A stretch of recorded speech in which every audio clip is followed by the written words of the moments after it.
ഇന്നത്തെ വീഡിയോയിൽ നമുക്ക് കോപ്പ് റീഅറേഞ്ച്മെന്റ് എന്താണെന്ന് നോക്കാം. ആദ്യം നമുക്ക് ഇതിന്റെ ഡെഫിനേഷൻ ഒന്ന് വായിക്കാം. 1,5-diene under thermal conditions undergo 3,3 sigmatropic shift known as Cope rearrangement. നിങ്ങൾക്ക് താഴെ അതിന്റെ പിക്ചറൈസേഷൻ കാണാം. മീസോ 3,4 ഡൈമിഥൈൽ ഹെക്സ 1,5-diene എന്ന കോമ്പൗണ്ട് പൈറോളിസിസ് ഹീറ്റ് കൊടുത്താൽ അത് എന്തായി മാറും? അത് സിസ് ട്രാൻസ് ഐസോമറായിട്ട് ചേഞ്ച് ചെയ്യുന്നു. അപ്പോൾ ഇവിടെ എന്താണ് സംഭവിക്കുന്നത്? ആ മിഥൈലിന് ഇടയിലുള്ള ബോണ്ട്, രണ്ട് മിഥൈലുകൾക്ക് ഇടയിലുള്ള ബോണ്ട് ബ്രേക്ക് ചെയ്യുന്നു. അതിനുശേഷം ആ രണ്ട് ആൽക്കീൻസിന്റെ ഇടയിൽ ഒരു ബോണ്ട് ഫോം ചെയ്യുന്നു. അതല്ലേ ഉണ്ടാവുന്നത്? അല്ലേ? അങ്ങനെയാണ് ഉണ്ടാവുന്നത്. അതിന് ഒരു ചെയർ ഷേപ്ഡ് ട്രാൻസിഷൻ സ്റ്റേറ്റും ഉണ്ട്, അല്ലേ? Stereochemical outcome of this reaction can be rationalized through chair-shaped transition state as given below. നമുക്ക് ഇനി കോപ്പ് റീഅറേഞ്ച്മെന്റിന്റെ മെക്കാനിസത്തിലേക്ക് വരാം. In Cope rearrangement the migrating group is allyl radical. നമ്മൾ ഈ മോളിക്യൂളിനെ രണ്ട് അല്ലൈൽ റാഡിക്കൽ ആയിട്ടാണ് കൺസിഡർ ചെയ്യുന്നത്. നിങ്ങൾക്ക് കാണാൻ പറ്റില്ലോ, കാർബൺ 1, 2, 3, താഴെയും 1, 2, 3. അപ്പോൾ രണ്ട് അല്ലൈൽ ഗ്രൂപ്പുകളായിട്ടാണ് ഈ മോളിക്യൂളിനെ നമ്മൾ കൺസിഡർ ചെയ്യുന്നത്. ഒരു അല്ലൈൽ റാഡിക്കലിൽ എത്ര ഇലക്ട്രോൺസ് ഉണ്ട്? 3 ഇലക്ട്രോൺ, അല്ലേ? 3 ഇലക്ട്രോൺ ആണുള്ളത്. അപ്പോൾ അല്ലൈൽ റാഡിക്കലിന് നമുക്ക് മൂന്ന് ഓർബിറ്റൽ പോസിബിൾ ആണ്. Ψ1, Ψ2 ആൻഡ് Ψ3. അതിൽ Ψ2 3 ഇലക്ട്രോൺ ഉള്ളത് കൊണ്ട് Ψ2 ആണ് ഹോമോ എന്ന് പറയുന്നത്, ഹയസ്റ്റ് ഓക്യുപ്പൈഡ് മോളിക്കുലർ ഓർബിറ്റൽ. അപ്പോൾ നമ്മളിവിടെ കൺസിഡർ ചെയ്യുന്ന ആ ഓർബിറ്റലാണ്. The HOMO of the allyl radical is Ψ2 and that information allows us to fill the symmetries of the two allyl radicals making up of the transition state. അപ്പോൾ നിങ്ങൾക്ക് ഇത് കാണാൻ കഴിയും. ഇവിടെ സ്റ്റാർട്ടിംഗ് മോളിക്യൂൾ തെർമൽ എനർജി കൊടുത്തു കഴിഞ്ഞാൽ അതിനൊരു transition state ഉണ്ടായിരിക്കും. Means one bond breaking and second bond is making. ഒരു കൺസിഡർഡ് റിയാക്ഷൻ ആണ്. And migration of an allyl radical. അപ്പോൾ റാഡിക്കൽ മൈഗ്രേറ്റ് ചെയ്യുന്നു. Okay. Reattachment of the two C3 positions is allowed because the interactions of the two lobes on the two C3 carbons is bonding.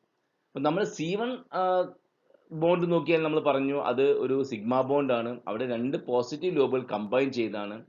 അപ്പോൾ അത് അവിടെ break ചെയ്യുമ്പോഴും ആ positive ലോബുകൾ തന്നെയാണ് regenerate ചെയ്യുന്നത്, അല്ലേ? ഇനി നമ്മൾ അതിൻ്റെ എൻഡിൽ നോക്കിക്കഴിഞ്ഞാൽ നമ്മൾ എടുക്കുന്നത് Ψ2 ആണ്. ആ Ψ2 ആയതുകൊണ്ട് രണ്ട് എൻഡിലും ഫേസ് ചെയ്യുന്നത് നെഗറ്റീവ് ലോബുകളാണ് ഫേസ് ചെയ്യുന്നത്. അതുകൊണ്ട് തന്നെ അതും സിമെട്രി അലൗഡ് ആണ്. അപ്പോൾ ബ്രേക്ക് ചെയ്യുന്ന ബോണ്ടും സിമെട്രി അലൗഡ് ആണ്, അതുപോലെ മേക്ക് ചെയ്യുന്ന ബോണ്ടും സിമെട്രി അലൗഡ് ആണ്. If interaction is carried out in the presence of UV light, then one electron is promoted from the HOMO to the LUMO, and LUMO will become photochemically HOMO.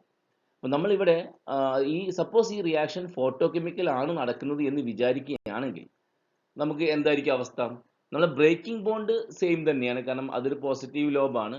രണ്ട് positive ലോബുകൾ combine ചെയ്തുണ്ടാകുന്ന ഒരു positive region ആണ്. അപ്പോൾ അത് അങ്ങനെ symmetry, ആ ഭാഗം symmetry allowed ആണ്. പക്ഷേ നമുക്ക് ഇത് ഒരു എക്സൈറ്റഡ് സ്റ്റേറ്റിന്റെ ഭാഗമായിട്ടാണ് വരുന്നത്, കാരണം ഫോട്ടോകെമിക്കൽ അല്ല. അപ്പോൾ ഒരു ഇലക്ട്രോൺ എക്സൈറ്റ് ചെയ്യുന്നു. എങ്ങോട്ടാണ് എക്സൈറ്റ് ചെയ്യുന്നത്? ആ ഹോമോയിലായിരുന്നു. ഇപ്പോൾ Ψ2-ലാകുമ്പോൾ ഇലക്ട്രോൺ ഹോമോയിലായിരുന്നു, പക്ഷേ അത് എക്സൈറ്റ് ചെയ്യുമ്പോൾ അതൊരു ലൂമോയിലേക്ക് പോകും. പിന്നെ ലൂമോ ആണ് നമ്മുടെ ഹോമോ ആയിട്ട് ആക്ട് ചെയ്യുന്നത്. മീൻസ് ആ ലൂമോ ആണ് പിന്നെ നമ്മുടെ ഹോമോ ആയിട്ട് ആക്ട് ചെയ്യുന്നത്. അതുകൊണ്ട് ഒരു റാഡിക്കൽ Ψ3-യും മറ്റൊരു റാഡിക്കൽ Ψ2 ആയിട്ടാണ്. മനസ്സിലായാലും ഒരു റാഡിക്കൽ Ψ3 ആയിട്ടും മറ്റൊരു റാഡിക്കൽ Ψ2 ആയിട്ടുമാണ് നമുക്കിവിടെ പ്രവർത്തിക്കുന്നത്. സോ അങ്ങനെ കണ്ടീഷൻ നോക്കുമ്പോൾ എന്താണ്? ബ്രേക്കിംഗ് ബോണ്ട് സിമെട്രി അലൗഡ് ആണ്, പക്ഷേ മേക്കിംഗ് ബോണ്ട് സിമെട്രി ഫോർബിഡൻ ആണ്. കാരണം ഒരെണ്ണം പോസിറ്റീവും ഒരെണ്ണം നെഗറ്റീവ് ആയതുകൊണ്ട് അത് സിമെട്രി ഫോർബിഡൻ ആണ്. So interaction between homo ground and homo photochemical symmetry forbidden process. അതുകൊണ്ട് തന്നെ ഇതൊരു ഫോട്ടോകെമിക്കലി ഫോർബിഡൻ പ്രോസസ് ആണ്.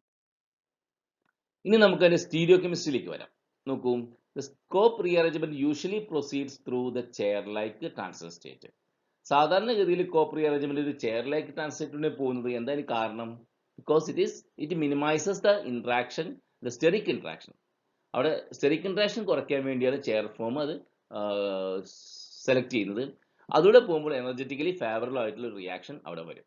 So the stereochemical features of the reaction can usually be predicted and analyzed on the basis of a chair transition state that minimize steric interactions between substituent. അതുകൊണ്ട് തന്നെ ഈ രണ്ട് അല്ലൈൽ റാഡിക്കലിന് നമുക്ക് വേണ്ട രണ്ട് അല്ലൈൽ റാഡിക്കൽ ഉണ്ടല്ലോ. ഒരു അല്ലൈൽ റാഡിക്കൽ ഒന്നിന്റെ മിറർ ഇമേജ് ആവാം, അതല്ലെങ്കിൽ മിറർ ഇമേജ് ആവാതെ ഇരിക്കാം. ഈ രണ്ട് കണ്ടീഷൻ നിങ്ങൾ കൺസിഡർ ചെയ്യൂ. ഒരു അല്ലൈൽ റാഡിക്കൽ മറ്റൊന്നിന്റെ മിറർ ഇമേജ്, അല്ലെങ്കിൽ ഒരു അല്ലൈൽ റാഡിക്കൽ മറ്റൊരു മിറർ ഇമേജ് അല്ല, മീൻസ് സൂപ്പർഇമ്പോസ് ചെയ്യുന്നില്ല, സൂപ്പർഇമ്പോസ് ചെയ്യുന്നില്ല, അങ്ങനെ രണ്ട് കണ്ടീഷൻ വരികയാണ്. അപ്പോൾ ഒന്നാമത്തെ കേസ് നമ്മൾ പറയാം മീസോഫോം എന്ന് പറയാം. Suppose these allyl radicals are mesodienes ആണെങ്കിൽ, അങ്ങനെയാണെങ്കിൽ നമുക്ക് കിട്ടുന്ന പ്രോഡക്റ്റ് എന്തായിരിക്കും? സിസ് ട്രാൻസ് ഐസോമർ ആയിരിക്കും. ഇനി അതല്ല, ആ അല്ലൈൽ റാഡിക്കൽസ് റെസിമിക് മിക്സേഴ്സ് ആണെങ്കിലോ നമുക്ക് കിട്ടുന്ന പ്രോഡക്റ്റ് ട്രാൻസ് ഐസോമർ ആയിരിക്കും. അപ്പൊ ഇത് മറക്കരുത്. അത് പിക്ചറൈസ് ചെയ്തിരിക്കുകയാണ്. ഒന്നാമത് നോക്കൂ, മീസോഫോം ആണ് ഒന്നാമത് കൊടുത്തിരിക്കുന്നത്. നോക്കൂ, രണ്ട് മീഥൈൽ ഗ്രൂപ്പും ഒരേ ജിയോമെട്രിയാണ്, ഒരേ ഡയറക്ഷനിലേക്കാണ്. അതുപോലെ രണ്ട് ഹൈഡ്രജനും ഒരേ ഡയറക്ഷനിലേക്കാണ്. അപ്പോൾ ട്രാൻസിഷൻ സ്റ്റേറ്റ് ഒരു ചെയർ രീതിയിലാണ് പോകുന്നത്. So we are getting cis trans isomer as the product. എന്നാൽ രണ്ടാമത്തെ കേസിൽ നോക്കൂ, ഇവിടെ രണ്ട് ഹൈഡ്രജനും വ്യത്യസ്ത ഡയറക്ഷനിലേക്കാണ്, അതുപോലെ രണ്ട് മീഥൈലും വ്യത്യസ്ത ഡയറക്ഷനിലേക്കാണ്. അപ്പൊ ആ കേസിൽ നമ്മൾ തെർമൽ റിയാക്ഷൻ നടത്തുമ്പോൾ ഒരു ചെയർ കൺഫർമേഷനിലൂടെയാണ് കടന്നു പോകുന്നത്. അതുകൊണ്ട് തന്നെ അത് ട്രാൻസ് ഐസോമർ ആണ് ഉണ്ടാവുന്നത്. അപ്പോൾ ഒന്നാമത്തെ ഒരു ബോട്ട് കൺഫർമേഷനും രണ്ടാമത്തത് ഒരു ചെയർ കൺഫർമേഷനിലൂടെയാണ് ട്രാൻസിഷൻ സ്റ്റേറ്റ് കടന്നുപോയിക്കൊണ്ടിരിക്കുന്നത്. ഇനി നമുക്കൊരു കുറച്ച് എക്സാമ്പിൾസ് ശ്രദ്ധിക്കാം. ഇവിടെ മീസോ 3,4 ഡൈമിഥൈൽ 1,5 ഹെക്സാഡൈൻ എന്ന് പറയുന്ന കോമ്പൗണ്ട് നമുക്ക് ഈ കോപ്പ് റീഅറേഞ്ച്മെന്റ് നടന്നു കഴിഞ്ഞാൽ നമുക്ക് ഉണ്ടാകുന്ന പ്രോഡക്റ്റ് എന്താണ്? സിസ് ട്രാൻസ് 2,6 ഒക്ടാഡൈൻ ഫോം ചെയ്യും. അപ്പൊ ഇവിടെ അതേ രീതിയിൽ തന്നെയാണ് കാര്യങ്ങൾ നമ്മൾ പറയുന്നത്. In transition state is boat form. ഇവിടെ ബോട്ട് ഫോം ആണ് ട്രാൻസിഷൻ സ്റ്റേറ്റ് എങ്കിൽ ദെൻ പ്രോഡക്റ്റ് വിൽ ബി ഒന്നുകിൽ 6 ഫോം ആയിരിക്കാം, അല്ലെങ്കിൽ ട്രാൻസ് ഐസോമർ ആയിരിക്കും അതിന്റെ പ്രോഡക്റ്റ് എന്ന് പറയുന്നത്. സോ ആ റിയാക്ഷൻ ആണ് ഇവിടെ കൊടുത്തിരിക്കുന്നത്. നമുക്ക് ആ രണ്ട് മിഥൈൽ ഗ്രൂപ്പുള്ള ആ ഒരു സ്റ്റാർട്ടിംഗ് കോമ്പൗണ്ട് അതൊരു നോക്കൂ, ഏത് ഒരു ബോട്ട് ഫോമിലൂടെ കടന്നു പോവുകയാണ്. സോ മീൻസ് ഒരു ചെയർ ഫോമിലൂടെ കടന്നു പോകുമ്പോൾ അതിന് സിസ് ട്രാൻസ് ഐസോമർ ആണ് ഫോം ചെയ്യുന്നത്. പക്ഷെ ബോട്ട് ആയിരുന്നെങ്കിലോ അത് സിസ്സോ അല്ലെങ്കിൽ ട്രാൻസോ ആകുമായിരുന്നു. ഇവിടെ ഇത് ഒരു ചെയർ ഫോമിലൂടെയാണ് കടന്നുപോയിക്കൊണ്ടിരിക്കുന്നത്. ഇനി അടുത്ത എക്സാമ്പിൾ നോക്കൂ. സിസ് ഡൈവിനൈൽ സൈക്ലോപ്രോപ്പൈൻ റാപ്പിഡ്ലി അണ്ടർഗോസ് കോപ്പ് റീഅറേഞ്ച്മെന്റ് ഇൻടു 1,4-സൈക്ലോഹെപ്റ്റാഡൈൻ. 1,4-സൈക്ലോഹെപ്റ്റാഡൈൻ. അപ്പൊ ഈ കേസിൽ നമുക്ക് വേണമെങ്കിൽ ഈ റിയാക്ഷൻ, അപ്പൊ നമ്മുടെ പ്രോഡക്റ്റ് എന്താണ്? 1,4-സൈക്ലോഹെപ്റ്റാഡൈൻ ആണ്. ഈ 1,4-സൈക്ലോഹെപ്റ്റാഡൈൻ രണ്ട് റിയാക്ടന്റിൽ നിന്നും വരാം. ഒന്ന് സിസ് 1,2 ഡൈവിനൈൽ സൈക്ലോപ്രോപ്പൈൻ, ഈ റിയാക്ഷന്റെ ഇടതുഭാഗത്ത് കാണുന്ന സ്റ്റാർട്ടിംഗ് മെറ്റീരിയൽ, ആൻഡ് റിയാക്ഷന്റെ വലതുഭാഗത്ത് കാണുന്ന മെറ്റീരിയൽ ട്രാൻസ് 1,2 ഡൈവിനൈൽ സൈക്ലോപ്രോപ്പൈൻ ആണ്. അപ്പോൾ ഈ പ്രോഡക്റ്റ് ഈ 1,4-സൈക്ലോഹെപ്റ്റഡൈൻ ഫോം ചെയ്യുന്നത് എപ്പോഴും സിസിൽ നിന്നാണ്, ഒരിക്കലും ട്രാൻസ് എന്നല്ല. എന്താണ് കാരണം? സിസിലാകുമ്പോൾ രണ്ട് ഡൈൻസ്, ആ ഡൈൻസ് ഫേവറബിൾ ജിയോമെട്രിയിലാണ്, അവയ്ക്ക് തമ്മിൽ വലിയ അകലമില്ല. അതുകൊണ്ട് തന്നെ അവയ്ക്ക് ആ ഒരു ജോയിനിങ്, റിംഗ് ക്ലോഷർ അവിടെ നടക്കാൻ കഴിയും. പക്ഷെ ഇവിടെ അങ്ങനെയല്ല, ട്രാൻസിലാകുമ്പോൾ രണ്ട് ഡബിൾ ബോണ്ടും വളരെ ദൂരത്തിലാണ്. അതുകൊണ്ട് തന്നെ അവയ്ക്ക് ആ ഒരു ബോണ്ട് ഫോം ചെയ്യാനുള്ള കപ്പാസിറ്റി ഉണ്ടാവില്ല. അപ്പൊ അതുകൊണ്ട് തന്നെ ഈ 1,4-സൈക്ലോഹെപ്റ്റഡൈൻ ഫോം ചെയ്യുന്നത് എവിടെ നിന്നാണ്? എപ്പോഴും സിസ് 1,2 ഡൈവിനൈൽ സൈക്ലോപ്രോപ്പൈനിൽ നിന്നായിരിക്കും. അടുത്ത റിയാക്ഷൻ നോക്കൂ.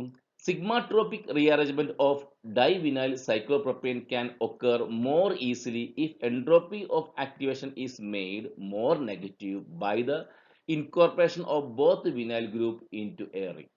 അപ്പോൾ നമുക്ക് ഈ ഒരു റിയാക്ഷൻ സിഗ്മാട്രോപിക് റീഅറേഞ്ച്മെന്റ് മീൻസ് കോപ്പ് റീഅറേഞ്ച്മെന്റ് ഇവിടെ പോസിബിൾ ആവണമെങ്കിൽ, അല്ലെ, പോസിബിൾ ആവണമെങ്കിൽ നമുക്ക് ഇവിടെ പറയുന്നത് വെച്ചാൽ entropy of activation is made more negative. അപ്പൊ എൻട്രോപ്പി ഓഫ് ആക്ടിവേഷൻ നിങ്ങൾക്ക് അറിയാലോ, എൻട്രോപ്പി ചേഞ്ച് മോർ നെഗറ്റീവ് ആണെങ്കിൽ അതിന്റെ മീനിങ് എന്താണ്? It's a spontaneous reaction. അറിയാലോ, ഒരു സ്പോണ്ടേനിയസ് റിയാക്ഷൻ. റിയാക്ടന്റിന്റെ എൻട്രോപ്പി വളരെ കൂടുതലും അതുപോലെ പ്രോഡക്റ്റിന്റെ എൻട്രോപ്പി കുറവാകുമ്പോൾ product entropy minus reactant entropy negative value വരും. അതാണ് നമ്മളിവിടെ പറയുന്നത് activation is made more negative by the incorporation of both vinyl groups into a ring. ഇവിടെ നിന്നാൽ നമ്മൾ ആ ഡബിൾ ബോണ്ട് ഫ്രീ ആക്കി വിടുന്നില്ല, ഒരു റിങ്ങിന്റെ ഭാഗമാണ് ആ ഡബിൾ ബോണ്ട്. കണ്ടില്ലേ, മിഥൈൽ ഒരു CH2 കൊണ്ട് അതിനെ ആ ബ്രിഡ്ജ് ആക്കിയിരിക്കുകയാണ്. അപ്പൊ ഇതൊരു സൈക്ലിക് കോമ്പൗണ്ട് ആണ്, ഹോമോ ട്രോപ്പിലിഡീൻ എന്ന് പറയുന്ന ഒരു സൈക്ലിക് കോമ്പൗണ്ട് ആണ്. അവിടെ ഡബിൾ ബോണ്ടിനെ നമ്മൾ ഫ്രീ ആക്കി വിടുന്നില്ല. നേരത്തെ റിയാക്ടൻസിലൊക്കെ ഡബിൾ ബോണ്ടിനെ ഫ്രീ ആക്കി വിട്ടിരുന്നു, പക്ഷെ ഇവിടെ ഫ്രീ ആക്കി വിടുന്നില്ല. അങ്ങനെ കണ്ടീഷനിൽ ഈ കോപ്പ് റീഅറേഞ്ച്മെന്റ് വളരെ ഈസിയാണ്. പക്ഷെ വേറൊരു പ്രോബ്ലം എന്താ വെച്ച് കഴിഞ്ഞാൽ, പ്രൊഡക്റ്റ് ഫോം ചെയ്താൽ അത് ഉടനെ തന്നെ റിയാക്റ്റന്റ് ആയി മാറും. ഉടനെ തന്നെ അത് റിയാക്റ്റന്റ് ആയിട്ട് മാറും. അതായത് ഒരു ഡീജനറേറ്റ് കോപ്പ് റീഅറേഞ്ച്മെന്റ് അവിടെ നടക്കും. By the incorporation of both vinyl groups in the ring. രണ്ട് വിനൈൽ ഗ്രൂപ്പ്സ് ഒരു റിംഗിന്റെ ഭാഗമായി മാറുമ്പോൾ ഫ്രീ ആവുന്നില്ല. മീൻസ് സിസ് ട്രാൻസ് ഫോം ചെയ്യാൻ വേണ്ടി ഫ്രീ ആവുന്നില്ല. ഒരു റിംഗിന്റെ ഭാഗമാണ് രണ്ട് ഡബിൾ ബോണ്ടും. System becomes homotropylidine, which undergoes a degenerate cope rearrangement. Product formed from degenerate cope rearrangement cannot be distinguished from reactants. അതുകൊണ്ട് നമുക്ക് അത് ഡിസ്റ്റിങ്വിഷ് ചെയ്യാൻ കഴിയില്ല, കാരണം ഒരു ഡീജനറേറ്റ് ബാക്കിലേക്ക് ഉടനെ അത് നടക്കും. അടുത്ത പ്രോഡക്റ്റ് നോക്കൂ, means reaction by the bridging of two methylene group of homotropylidine, one molecule of bullvalene is formed. അപ്പോൾ ഈ മോളിക്യൂളിൽ 3 ഡബിൾ ബോണ്ട്സ് ഉണ്ട്. 3 ഡബിൾ ബോണ്ട്സിൽ നമുക്ക് ഏത് ഡബിൾ ബോണ്ട് വേണമെങ്കിലും നമുക്ക് അവിടെ റീഅറേഞ്ച്മെന്റ് നടന്ന് ബ്രേക്ക് ചെയ്യാം, അതുപോലെ മീൻസ് അവ തമ്മിൽ കമ്പൈൻ ചെയ്യാം. അതുകൊണ്ട് ഇവിടെ മൾട്ടിപ്പിൾ പോസിബിലിറ്റിയാണ് ഈ റിയാക്ഷന്, മൾട്ടിപ്പിൾ പോസിബിലിറ്റിയാണ്. അതുകൊണ്ട് ഇവിടെ ഉണ്ടാകുന്ന പ്രോഡക്റ്റ് എന്താണ്? ബുൾവാലിൻ എന്ന് പറയുന്ന ഒരു പ്രോഡക്റ്റ് ആണ് ഫോം ചെയ്യുന്നത്. വളരെ ഫ്ലെക്സിബിൾ ആണ് ഈ മോളിക്യൂള്, കാരണം ഇത് ഫ്ലെക്സിബിൾ ആവുന്ന ഫ്ലക്സിയോണൽ നേച്ചർ ഈ മോളിക്യൂൾ വരുന്നുണ്ട്. So the cope rearrangement is degenerate in all the three phases. All the three double bonds in it are equivalent. കാരണം 3 ഡബിൾ ബോണ്ട് ഈക്വലന്റ് ആണ്. അപ്പോൾ ഏത് ഫേസിൽ റിയാക്ഷൻ നടക്കണമെങ്കിൽ ഈക്വൽ ചാൻസ് ആണ്. So bullvalene is fluxional molecule. അതുകൊണ്ട് bullvalene എന്ത് തന്നെയായിരിക്കും? ഒരു ഫ്ലക്സിയോണൽ മോളിക്യൂൾ ആണ്. A molecule that undergoes rapid regenerate rearrangement. അടുത്ത നമുക്ക് പഠിക്കാനുള്ളത് ഓക്സി കോപ്പ് റീഅറേഞ്ച്മെന്റ് ആണ്. എന്താണ് ഓക്സി കോപ്പ് റീഅറേഞ്ച്മെന്റ് എന്ന് പറഞ്ഞു കഴിഞ്ഞാൽ, സാധാരണഗതിയിൽ കോപ്പ് റീഅറേഞ്ച്മെന്റ് റിവേഴ്സിബിൾ ആണ്. പക്ഷേ സപ്പോസ് കോപ്പ് റീഅറേഞ്ച്മെന്റ് നടന്നു കഴിഞ്ഞാൽ ഉണ്ടാവുന്ന പ്രോഡക്റ്റ് പെട്ടെന്ന് ടോട്ടോമറൈസ് ചെയ്ത് മറ്റൊരു കോമ്പൗണ്ടായി മാറിക്കഴിഞ്ഞാൽ എന്ത് സംഭവിക്കും? ഒരിക്കലും അത് തിരിച്ച് റിയാക്റ്റന്റ് ആവാൻ കഴിയില്ല. അത്തരം റിയാക്ഷനെ പറയുന്ന പേരാണ് ഓക്സി കോപ്പ് റീഅറേഞ്ച്മെന്റ്. നമുക്കൊന്ന് വായിക്കാം. Cope rearrangement reaction is reversible and gives equilibrium mixture of 2,1,5-diene which are richer in thermodynamically more stable isomer. അത് നോർമലി നമുക്ക് റിയാക്ഷനെ പറ്റി അറിയാം.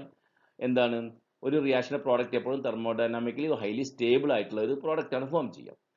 But reaction of 3-hydroxy-1,5-diene cannot be reversed because 3-hydroxy-1,5-diene tautomerize to carbonyl compounds as given below.